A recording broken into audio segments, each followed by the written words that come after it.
Why does the scientific and medical communities overwhelmingly characterize homeopathy as a pseudoscience with no credible evidence of efficacy? Because science only can validate or authenticate or recognize a type of medicine or a type of medical intervention that they can see and smell and taste and feel with their senses. Everything else, by definition, by default, becomes illegitimate, you see. Now, if you've seen somebody read some Qur'an over water and give that to somebody and then that cures them, I've seen something like that similar. I've seen people in a majlis of dhikr, like a burda or a mawlid or a majlis of Qur'an, be healed. I've seen very recently, actually, I was with one of my teachers on a dawah trip, and there was a case of a very severely autistic child. Allah bless her and heal her and bless her family. And we're outside of America. And I can hear the girl on the other side of the masjid and the women's side the whole time during all the prayers and the program. I could just hear her. I'm like, oh, subhanallah. This type of person is here. At the end, and we're with our teacher, our sheikh, and they brought her to him. She's having that fit.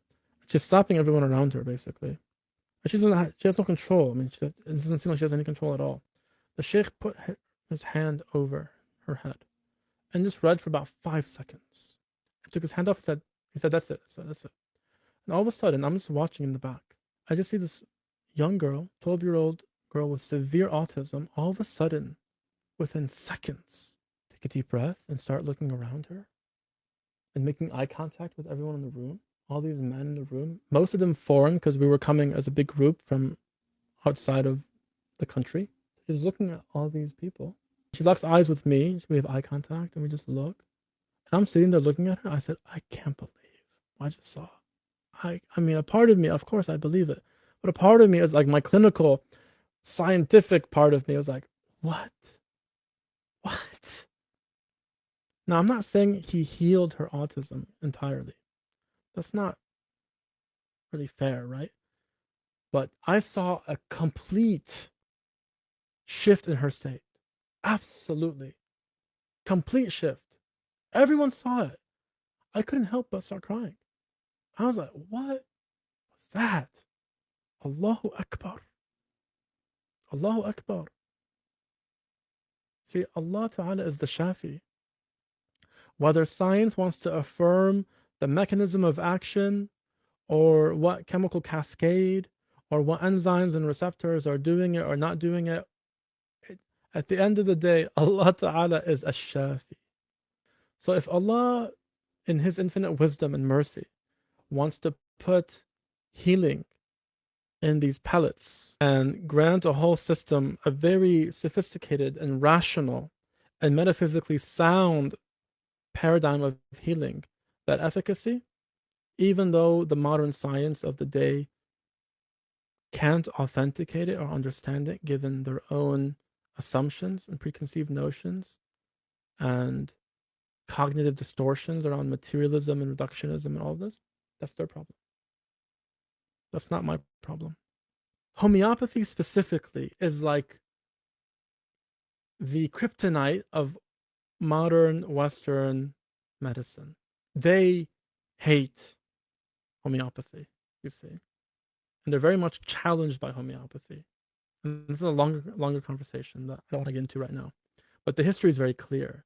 The first medical organization in this country, in America, is the AMHA, the American Medical, or the AHMA, afwan, the American Homeopathic Medical Association, AHMA. 1 year later, who forms their association?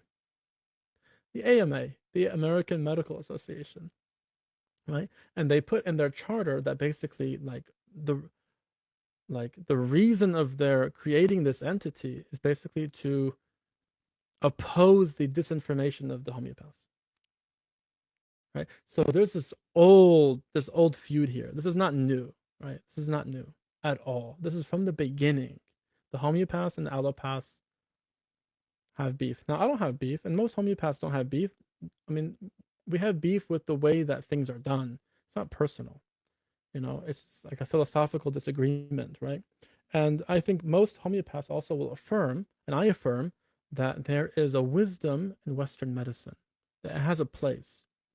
And perhaps its place is most exquisitely found in the emergency rooms. That's where it's like miracles, you know? Many miracles are done in these emergency rooms. They save lives. In a place where, like, I don't want homeopathy. If I was to go there and I have a medical emergency, I mean, unless you're a very, very, very good homeopath, I'd rather just, do the medical thing. Again, granted, it depends on what we're talking about exactly is going on, but just save my life, and then we'll talk about healing later. Save my life and save my kid's life. And we don't want to be so dogmatic about these things that, subhanAllah, one of the things that Hakeem Archuleta, my teacher, taught me, because I I can be a firebrand, and I've cooled down a lot over the years. But he said, don't oppose Western medicine, lest that Allah Ta'ala test you. Don't be so arrogant that you think you know. Even though I do believe that homeopathy is a vastly more sophisticated and elegant and safe and curative system of healing than allopathic medicine. I mean, I'll take that to my grave. I'll meet Allah with that. No problem. But does that mean that allopathic medicine has no wisdom, has no hikmah, has no rahmah, has no efficacy? No, it doesn't mean that at all. It has a place. And I believe that in hikmah, what I call hikmah, the holistic Islamic knowledge of the medical arts, the real paradigm of healing, that's I believe is most appropriate, most sophisticated, and most holistic. There is a place for surgery. There's a place for pharmaceutical intervention. No doubt about that. I have no problem. I'm not, insecure about saying that. Homeopathy, for example, subhanAllah. Like a dermatologist that learns homeopathy, a gut specialist that learns homeopathy, Allahu Akbar. You're going to be the best GI in town, maybe in the state, maybe in the country. I really believe that.